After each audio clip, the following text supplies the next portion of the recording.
morning, everyone. Welcome to another Coffee and Contemplation brought to you by Spotlight Recovery. It is April 10th. We've got a short but sweet reflection from the AA Daily Reflection today. I just like the couple of points in this one, so I'm going to pop it up on the screen here and let's get into it. April 10th, growing up.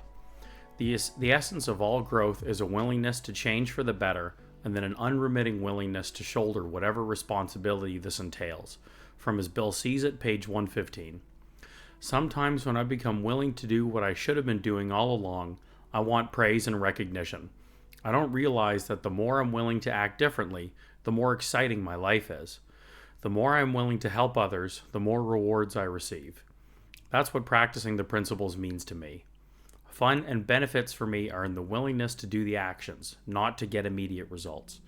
Being a little kinder, a little slower to anger, and a little more loving makes my life better day by day.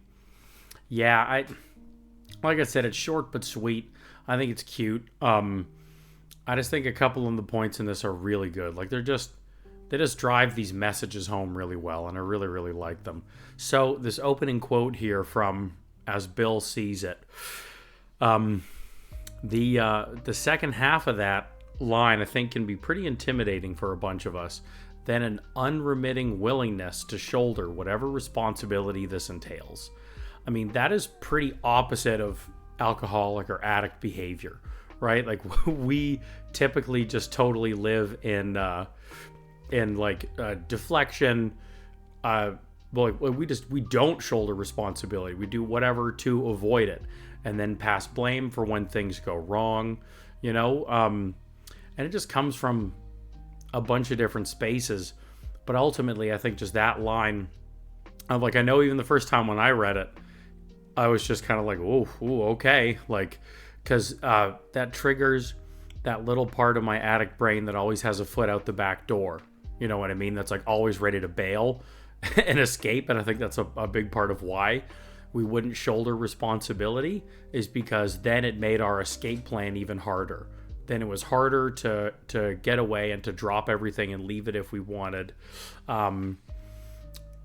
And then also just because we also have, a lot of us have this just low sense of self-worth, low self-esteem, low confidence. So there's those thoughts of, I don't want responsibility because I know I'm going to screw it up. I'm not going to be able to handle it. It's not going to go well. And then everybody's going to know, everybody's going to find out that I'm a fraud and I'm not all these things that I present myself to be, and so on and so forth. So there's definitely more, and I'd love, please share in the comments if you're willing, what were some of these, how did these things sound for you? What were some of those challenges for you around responsibility in addiction versus recovery? Would love to hear the different input, because I'm sure there's all different kinds of ways that this manifests for us. But anyway, so it's a strong line, but it's an important line. I think it's definitely an important one, because recovery, this is where it benefits us to have this all or nothing thinking. Typically the disease, we think very black and white, all or nothing. It is or it isn't. There's no gray area. So if you need to find recovery and live in recovery and totally abstain and build a life in this, then you need to be all in this all the time. So what this quote talks about, having that willingness to change, and then an unremitting willingness to shoulder whatever responsibility this entails, whatever work that's going to be for you, because recovery is personalized and everybody's path is different. Whatever that's going to look like for you, you have to be willing to see that through and to do the work. Because if you're like me, your life depends upon this stuff. So I like that opening quote, and I like those points. And just where it starts too, right? The essence of all growth is a willingness to change. And growth and change are obviously such big foundational pieces for building a life in recovery. Recovery is so much more than just abstaining, right? Sobriety and recovery are two totally different things. I guess one's a lot more of the expansion of the other. But anyway, so I like that they just say, look, here's the starting point of recovery, and then this is what it's going to take for you to be successful and to then build this life that you really want and be able to recover, essentially. So I like those points. It's like, a hard truth kind of description, but I like hard truths, so that speaks my language. Um, and then getting into this little paragraph is just, I think it's just a really nice description on this person's perspective of life and living in recovery and the lessons they've learned and just how they're applying all of this in their life and recovery today.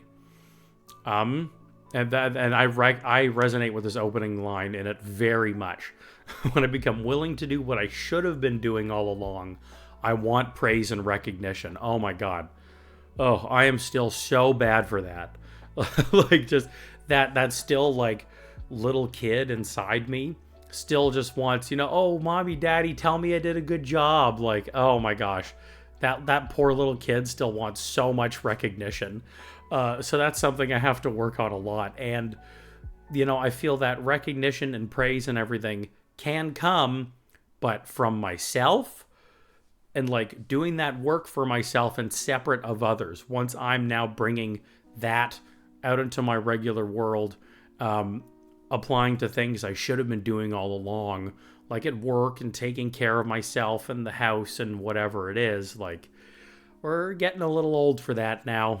It's a little past that. And again, like, I just love that they just mention like getting the credit for things we should have been doing the whole time, And that's something for us to be mindful of as well in recovery, because we, in addiction, we are not doing remotely any of the things we're supposed to be doing all the time.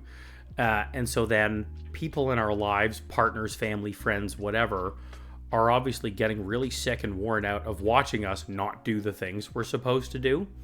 So then when you finally just start doing the baseline things you're supposed to do, these are not the people you then should be going to looking for praise and recognition, because that's just really not fair to them. Like it's really not. And I just think that's really funny, and that just really stands out for me just because of those filling those two different roles. It's like, no, pat yourself on the back, get some support from others in recovery and meetings and stuff, and talk it out in therapy and journal it and all of that. But yeah, give yourself that love, do that own inner child work yourself.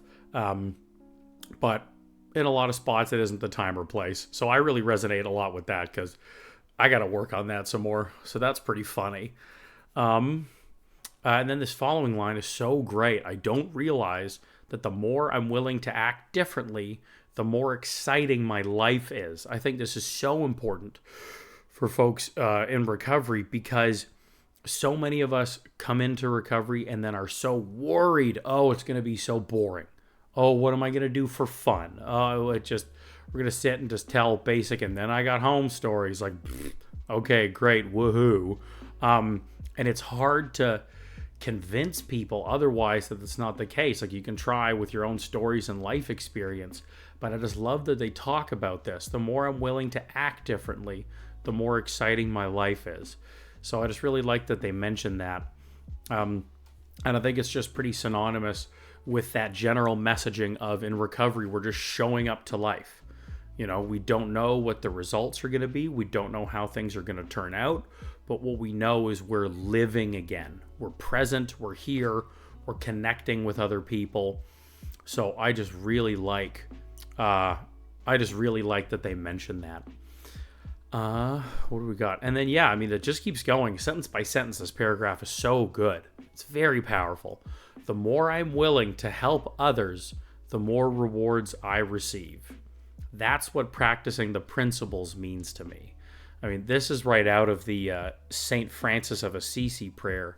I don't know if you're familiar or not with it. The AA 12 and 12 wrote a version of it in step 11, I believe. Yeah, I'm pretty sure it's there. And I think the wording of it is just great. And so it's talking all about just having this outward focus, to love than to be loved, to understand than to be understood. It's about having that mentality and focus of service, of looking outward and helping outwardly, instead of the classic addict inward focus of, what am I going to get out of this?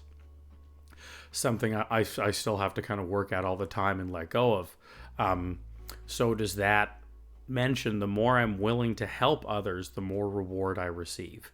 That's what practicing the principles of the program means to this person, I think is great. Fun and benefits for me are in the willingness to do the actions, not to get immediate results.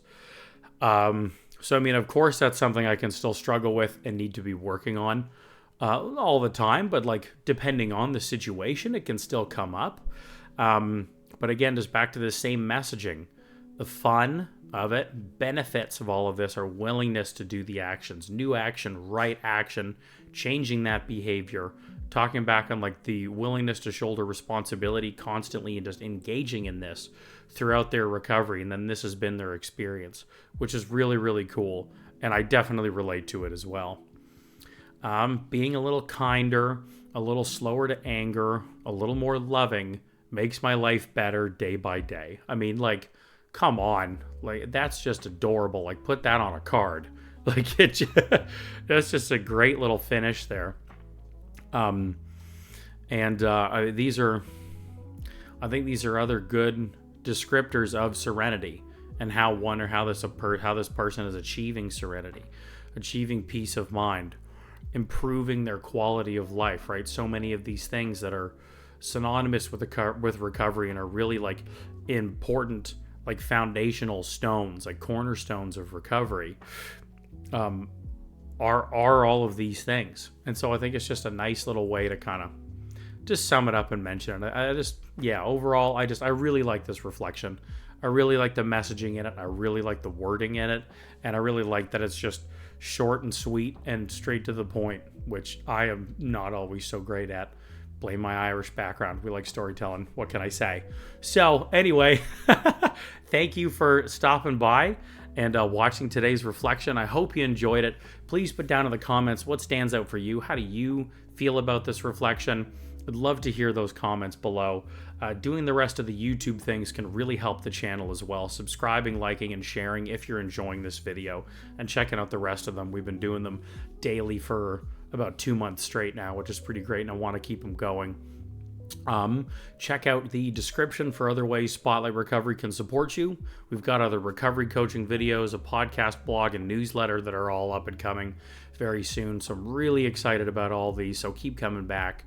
And check out our website too. Everything's going to be linked on there. Other ways you can support the channel are by donating, becoming a member, and getting yourself some branded merch. We got a really cool recovery clothing merch store that's on the site, so please check that out. And then last is I do recovery coaching with folks, and I've got some space right now. So if you're liking some of this messaging and is wanting to figure out how to incorporate it more into your life, I'd be happy to talk with you and see if there's a way I can help. Contact info's in the description as well. Okay, so there we go. So wishing you another blessed 24 in recovery. Hope you have a great day growing up, as the reflection says, and we'll see you again tomorrow.